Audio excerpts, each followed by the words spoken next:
kita semuanya dijadikan oleh Allah, diperintahkan oleh Allah, atau perintah Allah terhadap orang awal dan orang akhir hanya satu, yaitu takwa. Dawuhna wa wasainal ladzina utul kitaba min qablikum wa iyyakum anit taqullah. Wa wasainal ladzina utul kitaba, aku perintahkan kepada orang-orang yang aku kasih kitab min qablikum, dari sebelum engkau Muhammad, wa iyyakum, dan kepada engkau Muhammad, anittaqullah, yaitu hanya satu, takwa kepada Allah. Lama wa taqwa ma adraka ma taqwa. Takwa secara tasawuf yaitu menjauhi, sebagaimana hadis yang masyhur, menjauhi sesuatu yang tidak dilarang, khawatir terjerumus pada perkara yang dilarang. Menjauhi sesuatu yang dilarang, khawatir terjerumus pada sesuatu yang dilarang. Sebagaimana hadisnya Jabir kemarin dikatakan, la yablughul abdu ayyakuna muttaqiyan hatta yada'a ma laisa bihi ba'sun qadaron mimma bihi ba'sun. Seorang hamba belum bisa mendapatkan predikat muttaqin, predikat orang yang takwa, gelar muttaqin, sebelum mampu meninggalkan sesuatu yang tidak membahayakan, sebelum bisa mencegah sesuatu yang tidak membahayakan, menjaga sesuatu yang tidak membahayakan, khawatir terjerumus pada perkara yang membahayakan. Lu apa sesuatu yang tidak membahayakan tapi menjadi jalannya orang terjerumus dalam hal yang membahayakan? Imam Ghazali meringkas itu ada 5. Apa 5 itu? Pertama, mata.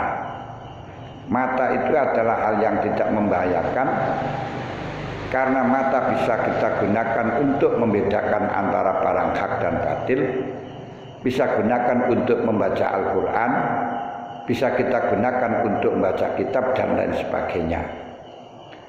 Tapi dengan mata orang akan bisa terjerumus di dalam kemaksiatan.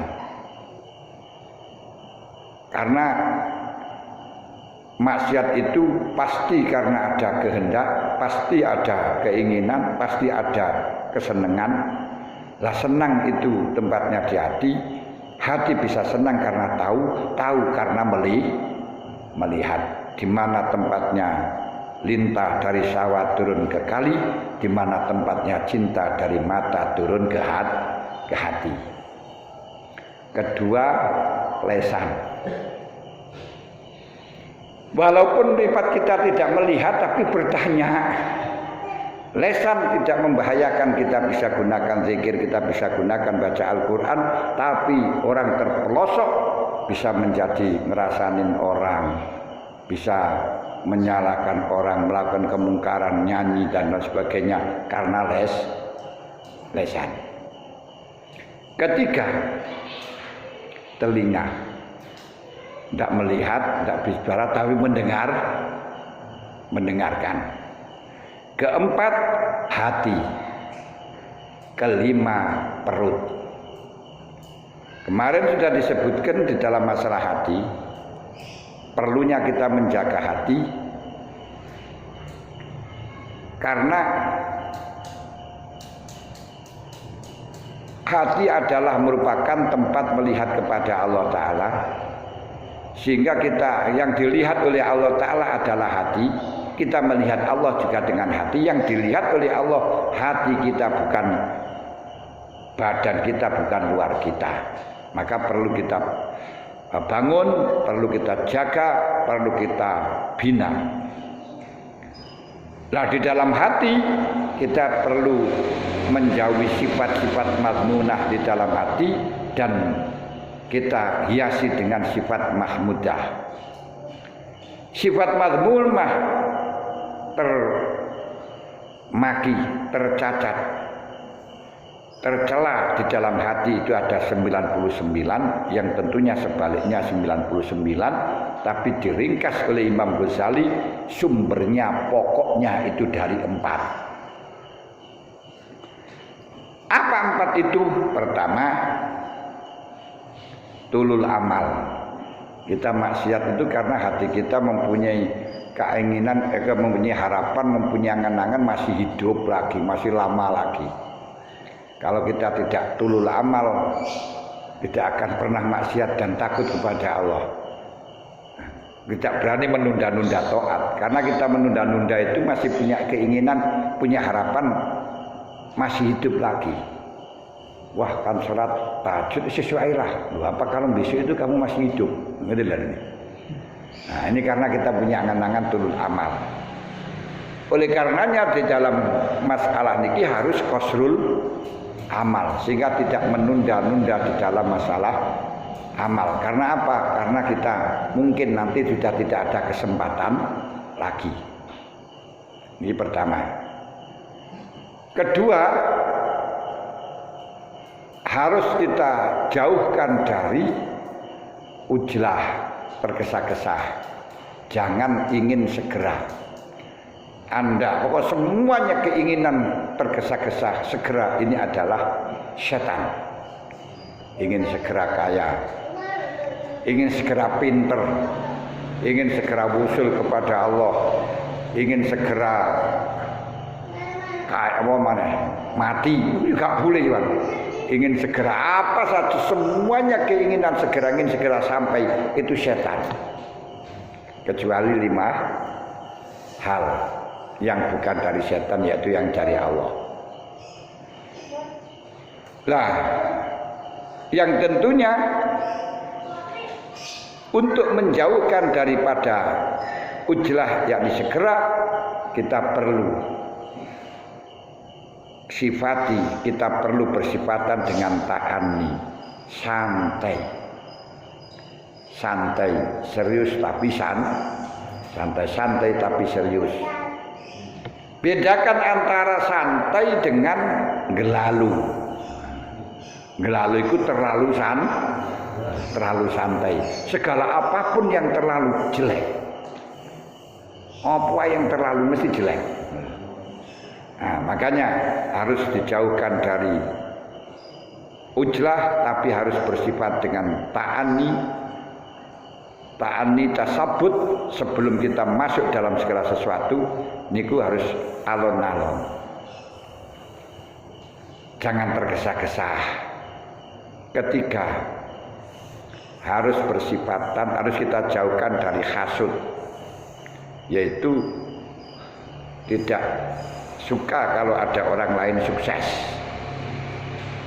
Berarti harus kita sifati dengan sifat nasihah, yaitu harus kita punya tekad bulat untuk selalu mengendaki orang lain baik, untuk mengendaki baik terhadap orang lain. Keempat, sombong, merasa lebih mulia, merasa lebih hebat dan meremehkan kepada orang lain. Paling sulitnya mengobati nafsu ketika nafsu itu merasa punya derajat, merasa sombong, merasa punya pangkat, merasa berhak dihormati.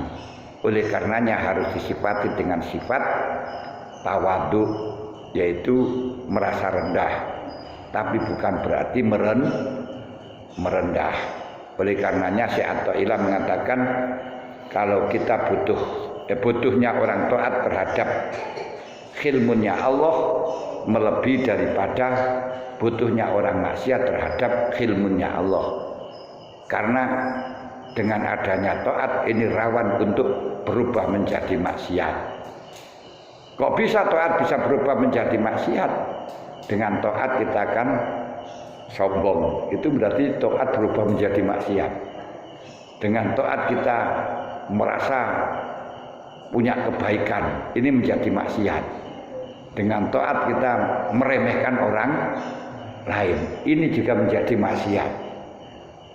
Padahal kalau kita sadar bahwa iblis bisa masuk neraka bukan karena tidak taat, bukan karena tidak punya ilmu, tapi hanya gara-gara sombong.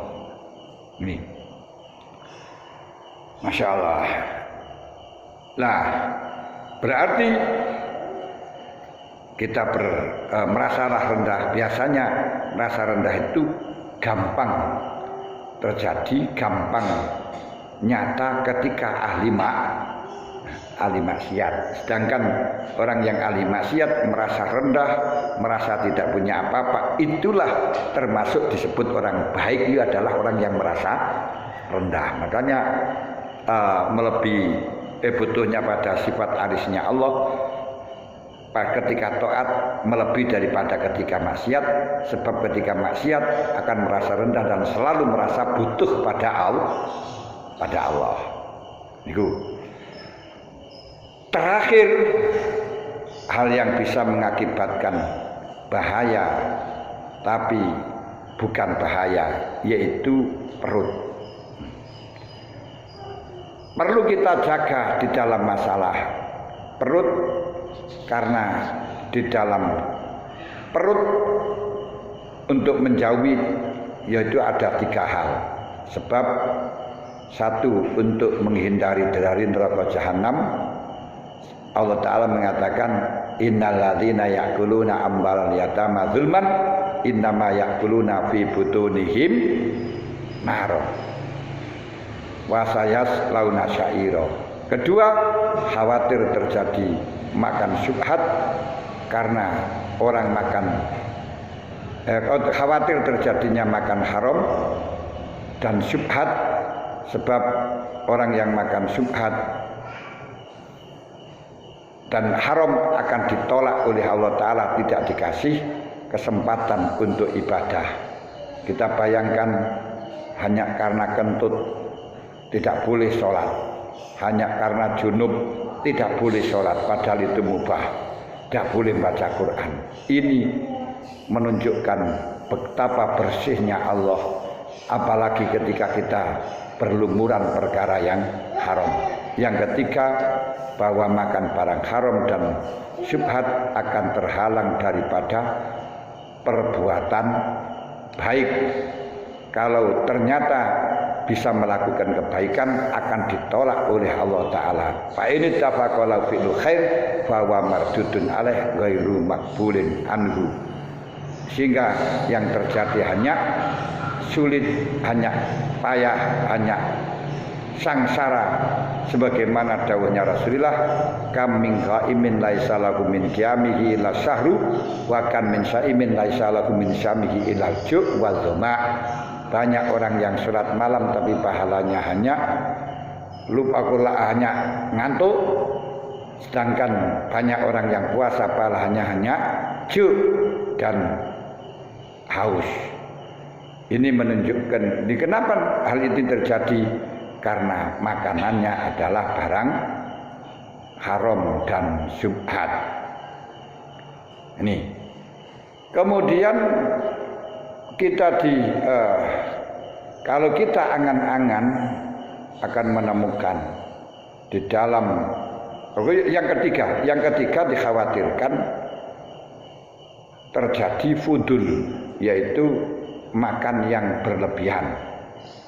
Nah, sedangkan makan yang berlebihan ini akan ada afat, minimal ada 10, seperti yang